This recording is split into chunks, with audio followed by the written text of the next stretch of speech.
Mickey 17, directed by Bong Joon-ho and starring Robert Pattinson, was a really weird dystopian sci-fi movie. It's a pretty overt social commentary on classism. Obviously, Bong Joon-ho is known for this from movies like Parasite and Snowpiercer. Robert Pattinson gives an awesome performance. He plays multiple versions of himself, and even the main one that he plays is really unlike him in any other role that I've seen. He's a kind of slow, socially awkward guy who's essentially portraying someone who drew the short straw in life. You get a lot of really good supporting cast performances from Steven Yeun, who you probably know as Glenn from Walking Dead, Mark Ruffalo, Toni Collette, Naomi Ackie. Everybody's very distinct and does a really good job. Overall, the movie is interesting philosophically, and I think it poses a lot of interesting questions regarding ethics, clones, obviously,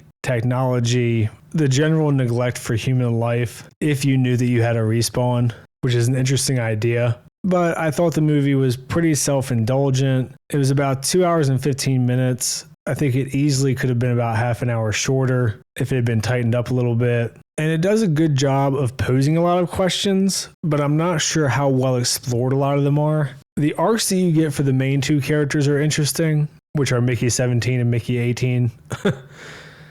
But a lot of the things that it touches on, it doesn't really dive deep into, which is a little bit disappointing when the movie's runtime is a little bit excessive for what it does. It has some interesting ideas for world building, but doesn't follow through in some of the places that I thought were going to be more interesting.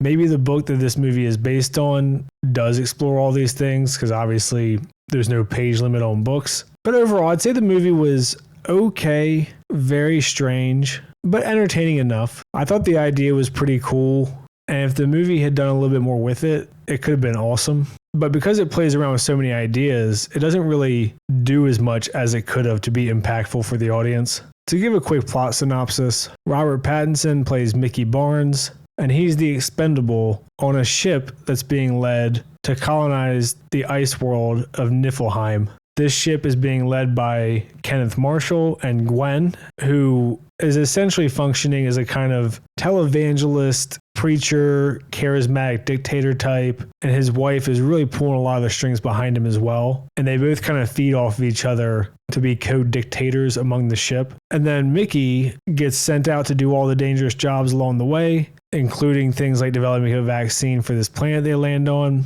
And this is Mickey 17 because the first 16 died, obviously. And the way that it works is pretty cool. He saves his memories about once a week. And because they have his entire profile in the system, they literally just reprint him every time he dies.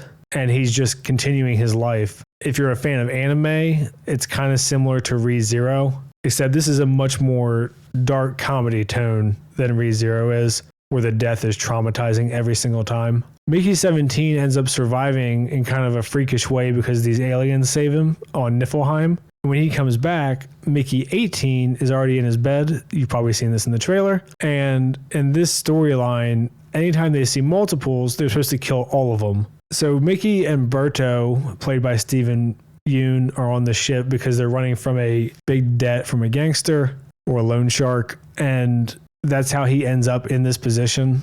His girlfriend is Nasha. And after 4.5 years in this ship, they're trying to habitate Niflheim, but there's sentient aliens that they call creepers on the planet.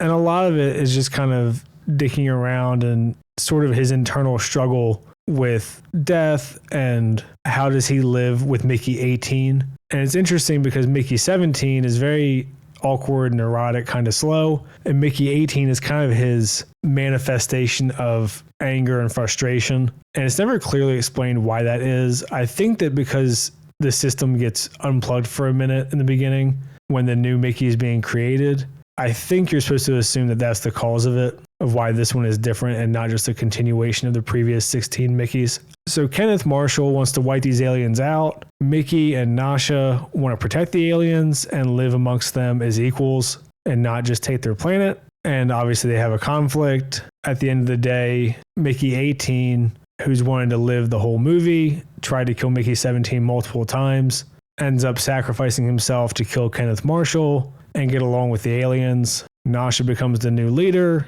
They've peacefully inhabited Niflheim with the creepers, and they've developed a translator so they can communicate with them. A generally happy ending. So with the context of the plot, the stuff that interested me from the movie was a lot of the ethical and philosophical questions that it asked. The classism stuff I didn't really care about. I thought Mark Ruffalo did a good job as this kind of charismatic but sort of douchey televangelist-like politician. He's a failed politician leading this expedition. And I thought he was fine, but they just kind of make him cartoonishly evil near the end, which I wasn't really a huge fan of. But the things that I did think were interesting were more of Mickey dealing with himself. Because at the end of the movie, it changes from Mickey 17 to just Mickey Barnes. They've broken the printer for people, so he's the last one, and he's just living a normal life. And, there's a nice message in there about, would you really want immortality if you had to experience death over and over, and how horrifying death is? Or should you accept you are who you are, you get one chance, and kind of make the most of it? The relationship between Mickey 17 and 18 is interesting, because they have an argument about who should kill who and who should get to live. And it's a shame they only touch on it quickly, because I actually think it's a pretty good debate to be had there. Mickey 17 is like, well, I was here first and I never died. And Mickey 18 is like, well, I've only lived for 2 hours. I haven't even had a chance to live my life yet. And you could have a whole debate about which one has more of a right to life in that situation where one of them needs to die. They also show people, when they bring up the idea of multiples, saying that we don't know if one soul gets divided into 2, 3, 4 people. We don't know if there's only one soul and the other ones are just husk. And that's kind of the ethics for it and why it gets banned on Earth, but it's allowed on these space expeditions. There's also a little backstory for the multiples, where the guy who created it was a psycho and used his multiples to go murder homeless people. Little nod to American Psycho there. He had a perfect alibi because he was in multiple places at once, which is a pretty good point that presents a really huge problem with the argument of multiples. And it talks about how, are they co-conspirators? Is one under the control of the other? Who's to blame? So that's why they decide that all the multiples should just be wiped out totally. There's also a scene where Nasha has been having sex with Mickey 18 and Mickey 17 is really jealous. And that's a huge mind fuck of its own of, how would you feel about your significant other having sex with you, but it's not you? And then she kind of wants to have a threesome with him. And that is also like a really strange what if scenario. And how uncomfortable would you be having a sexual interaction with yourself? And even though it's kind of a funny topic, it is a really interesting question philosophically. I'm not even sure what my opinion would be on that. And the obvious one that it didn't touch on would be, if Mickey 17 and 18 did something sexually, would it be gay? Would it be masturbation? Would it be nothing because it's himself? All very weird. And there was one girl who wants to essentially split them up with Nasha. And she's like, okay, well, I'll take 17 and you take 18. And Nasha's like, no, they're both Mickey. They're both mine. And again, there's the whole idea of, are clones their own individual entities? Are they all just different pieces of one person? How would you hold them all accountable under law or in relationships? So there's a bunch of these really fun questions in here. And I wish the movie had given a little bit more time to letting those play out to some kind of conclusion, even if it doesn't want to take a side. But it kind of spent more time on showing how the downtrodden get trampled on by the rich. Nasha gives this big tirade at the end about how we're the aliens on Niflheim because they were here first and they're sentient. So we owe it to be peaceful to them as long as we can.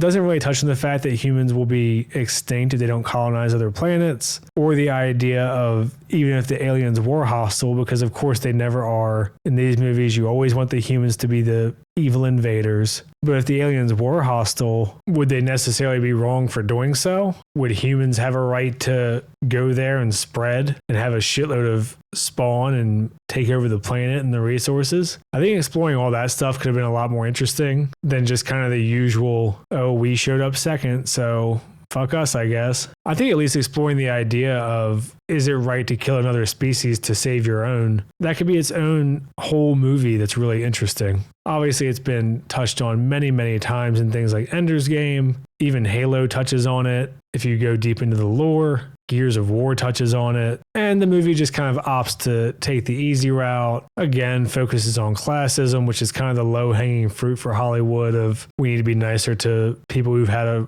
rough go of it. A message that literally no one disagrees with. But I'm not going to keep going on about it. Overall, it was a decently entertaining movie with some alright dark humor, a lot of really interesting ideas. Pretty cool storyline, really good performances. Robert Pattinson in particular. It definitely left something to be desired. It was not a perfect movie by any means. If you've seen the movie, let me know what you think. I try to respond to the comments that aren't just insults. Like and subscribe and all that shit. Thanks. See ya.